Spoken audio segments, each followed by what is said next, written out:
Okay, what I'll be showing you now is how to do the second correction with the Automatchic Vision camera by AkzoNobel.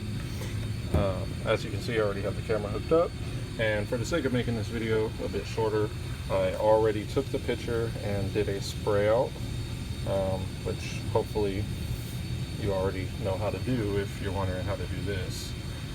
So here's my spray out. So what I will do is I'm going to go to my picture, which is motorhome, and I will click on measure spray out, and then I will synchronize work list. Now once that syncs to the camera, I will take the camera and take a picture of my spray out. Now what I'm going to do is I will go to my picture that I have from syncing it,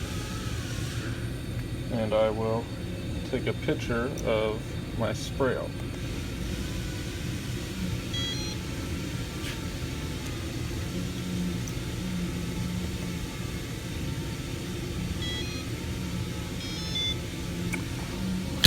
And now I will sync this to the computer. Okay, so now that it's hooked back up, I will go onto my computer, synchronize work list,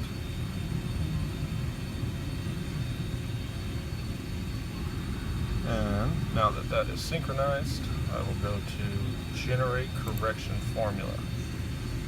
Now, once I have the generate correction formula, it'll bring up one option. Now don't pay attention to the color delta or the 3 stars, because that, as long as you only have one option, then you're good. Just go ahead and do a spray out of that. Here's my formula. So do a spray out of that, and then you should be good. If you have more than one option, you did something wrong, go back and retake your picture and start that over.